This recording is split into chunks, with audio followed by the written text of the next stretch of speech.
Liverpool are rubbish! They're terrible, they're finished, they're the worst football team that has ever existed, I read on the internet this morning. And obviously, I mean, they're not. They just beat Man United 7-0 the other week. They're probably still going to qualify for the Champions League. They're still one of the most dangerous teams in world football, but the internet did say it, so we're going to have to talk about it. Now, some of the points you may have observed in the fallout to them crashing out of the Champions League to Real Madrid last night include they're just done, they're cooked, Klopp's a fraud, Mo Salah's absolutely clapped. Trent Alexander-Arnold has had that thing happen to him from Space Jam, you know, where the aliens make you touch the ball and it absorbs all your powers, and now he can't even tie his own shoelaces. And as a result, well, they were here last season, and now they are here. However you want to quote it, however you want to articulately phrase it, that's bad. Now, don't get me wrong, I personally still think they're quite a good team. It's just that they're trying to do lots of new things, and with lots of new things comes lots of new pain when you've been at the top of the table. But that's not a particularly interesting video, so let's look at why it's all going wrong.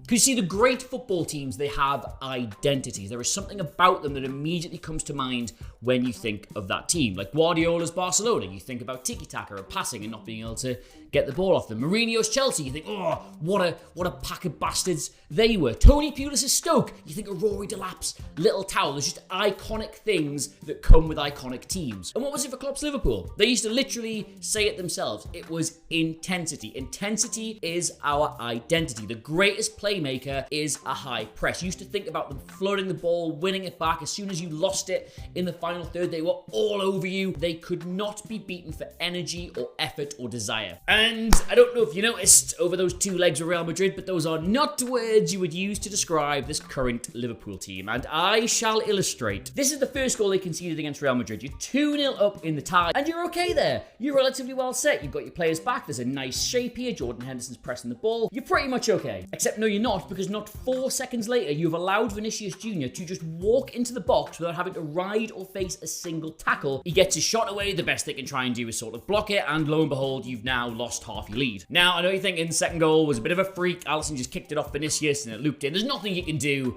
about that, is there? Yeah, there was. If I showed you this picture and said, put £1 million on which team you think will get to this ball first, you would never in a million years say Real Madrid. Except somehow, yes, they do. It does then kind of break for Liverpool and they get it back for a second, but in such a way that they've already swarmed the ball and they take it straight back off them. And from there, they put the ball through, the Vinicius chases down, and we get the whole little freak goal. Now, the thing about a 50-50 is, if you've got two players, that should be 100, and they still lose it. Maths. All right, well, anyway, 2-2 at half-time's not the worst result. Just defend this free kick, no big deal. Oh, look, Trent Alexander-Arnold, he's got the defender. Nothing to worry about here. Oh, sorry, no, my mistake. He stood completely still, allowed him a 10-yard run into the 6-yard box where he's headed it completely uncontested to make it 3-2. Oh, look, it's Karim Benzema, one of the most dangerous attackers in world football, receiving the ball on the edge of our box. Should any of us contest this or challenge him? Oh, absolutely not, guys. Let's give him 10 yards of space in every single direction. And finally, the cherry on top of the cake, which happens to be made of complete dung. This is the situation from which Real Madrid scored their 5th goal. It is a throw-in in just about their own final third. Fabinho takes a loose touch and it rolls to Luka Modric, but still, not to worry, they're still halfway in their own half and Luka Modric is 85 years old. Oh no, who could have predicted this? Disaster has struck. He has used both his raw pace and his raw power, two things you absolutely do associate with a 37-year-old 5'8" Luka Modric, to burst clear of Fabinho and Baccetic, and you're now 2v3. And to be fair, by the time Benzema does put that in the back of the net, they have created a really nice bank of 4 defensive lines. The only problem is that it's completely sideways on. Now, there was talk about them doing a miracle, but they didn't. And the goal that killed it off was, you're not going to believe this, that's Camavinga there in about 10 yards of space from everybody else, and Benzema just standing completely between the two centre-backs with nobody particularly bothered about him. He gets it into feet. He's a little sluggish turning though, which allows Van Dijk to make the tackle, and everything's going to be fine because Alexander-Arnold is the right side of Vinicius Jr. and will absolutely not be letting... Oh, yeah, he's done it again. He just stands there and watches. Vinicius rolls it across to Benzema. 1-0, end of the tie. Thank you for coming. See you later. You'll never walk home because it's far too far from Spain. This used to be the most intense team to watch in world football. It was just, every Liverpool game was so much fun. You ever had that friend who was a big party animal and they still think they can go like into their like late 30s, early 40s, except now it's like 11 o'clock and they're clearly really tired and everybody just wants to go home. That's Liverpool. Now, if you remember, I did say there was two things going on at once here, and just losing your intensity and losing your identity isn't necessarily the end of the world. When you've got players who are this good and you can still score lots of goals, it's just that the problem is that while this is going on, they've also kind of been resoundingly figured out by other teams and they keep getting caught between trying to change their system. What do I mean? I hear you ask. Well, I shall show you. So last night, Liverpool set up in this 4-3-3 system, which is very similar to the one they've used for a lot of years, except they've tweaked it slightly in terms of what they want certain players to do. The fullbacks don't get up quite as far as they used to. Gakpo doesn't do quite what Firmino did. The midfield operates a little differently, but the shape is largely the same. But at times this season, they've also tried to play this like double pivot 4-2-3-1 system. You kind of want Henderson and Thiago there. They've had Salah out on this side, Nunez up top, Jota just off him, and whoever they could get on the left-hand side. And that was kind of a bit more structurally sane. They gave away a few less goals, but the results still weren't great. Funny enough, they did actually play this as more of just like a straight 4-4-2 against Rangers in the Champions League, which was just incredibly disrespectful. It's the new VR. It's the new vinyl. Before the next World Cup cycle, everyone will play 4-4-2. Watch. Now, the reason they experimented with this was because at the start of the season, they'd only won 2 games out of their first 9. They conceded 3 against Brighton, 3 against Arsenal, 2 against Fulham. They'd scored 9 against Bournemouth, but Klopp was starting to realise that teams had absolutely figured out how you could get goals against this system, and they weren't any good at stopping that happen anymore. Just to illustrate what I mean, this is kind of how Liverpool used to attack when they were at their absolute best under Klopp. You've got the 4-3-3 shape. Let's say you've got the fullbacks pushed right the way up. You've got Firmino, who'd be the central player.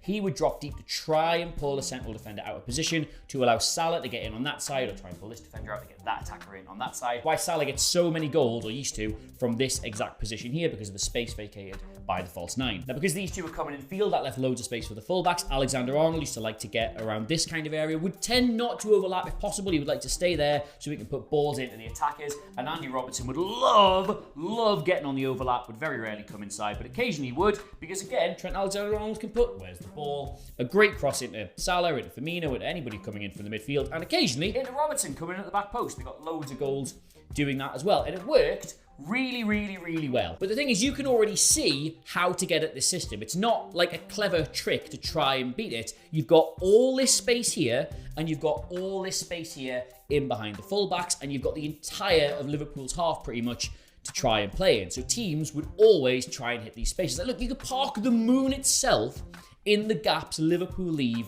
when they're on the attack. So why didn't they lose all the time? They've got such glaring weaknesses in this system. Why didn't they lose? Well, because of the counter press and the intensity with which they used it. Let's say you win the ball back in this kind of position, and unless there is a killer ball automatically on, which because you're defending against a very good team that almost certainly isn't, you play short, you play safe, you go back to the fullback, one of the centre midfielders, and Liverpool's entire system was based on bang, bang, bang. 2 or 3 players on you immediately once you play that pass. He can't get anybody in, he can't do anything clever, he's just got to go back there, straight away, bang, bang, bang. They would constantly try and win the ball back in the Kenny Loggins area, in the danger zone, because, as we said before, what is the best playmaker? It's a high press. Now, as you can see here, inherently, this is creating even more risk, because as you flood the ball, you're congesting that part of the pitch and that part of the space, leaving even more room for people to run into. So why didn't we always, every week, see that pass in there and teams in behind? We'd see it occasionally. Sometimes it would work, but they were so good at the counter press, they would win those balls. They would stop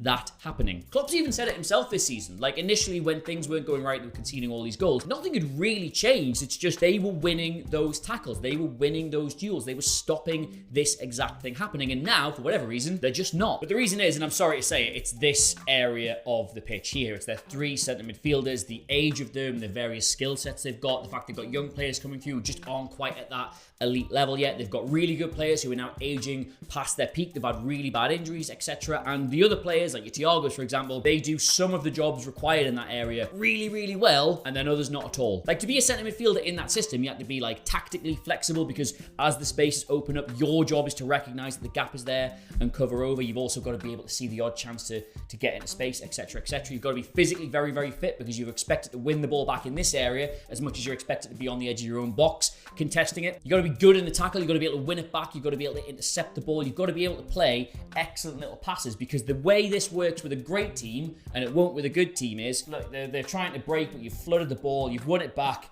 here. The defense aren't set because they think they're coming out. You've got it back here. A good player, he can hit the fullback here. You can get a good ball into there. He can go back to his centre back. He can play it around the inside with his pals in the midfield. But the really good players, the great players, they see that ball and they get it in there. And I'm gonna go for it. Oh!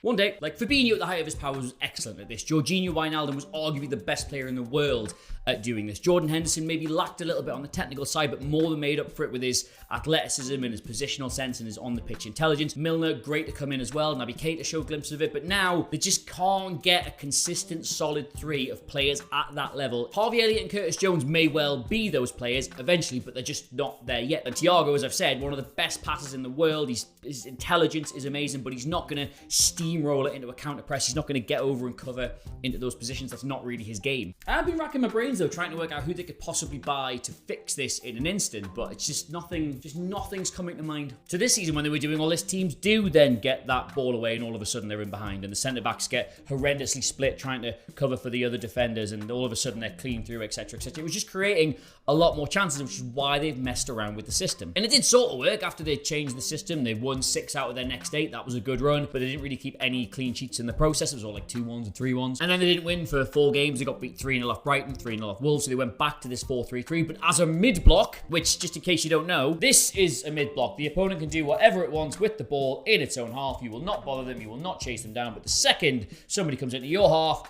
bang, mine, give it back. And if you're thinking, oh, so they defend a little deeper, like, so what? It's Liverpool! It's Klopp's Liverpool. The defensive line being here is weird. It used to be in the advertising hoardings. And it kind of worked. They won 5 out of their next 6 and didn't concede a single goal, but that was against like Wolves, Everton, Crystal Palace, 10-man Newcastle. Man United 7-0, yep, fair play, very funny, but then came up against Bournemouth, couldn't score, and lost 1-0. And Real Madrid, the first like proper team in form that actually took them on, scored 5. So where has it gone wrong for Liverpool? Let us recap. Teams have figured out how to beat their existing system, which at the same time they're no longer that good at implementing because of changes in personnel, players aging out, injuries, etc, etc. It doesn't quite work from the way it used to, and at the same time, the ones they're experimenting with, the new things they're trying to do, they're just not really all that good at. It's the perfect storm of problems for a team that's had the same manager and most of the same players for this long. It's gonna take pain and it's gonna take time to fix this team. I mean, I'm saying pain. They are 6th in the league at the minute. If they win the game in hand, they'll only be 3 points behind Tottenham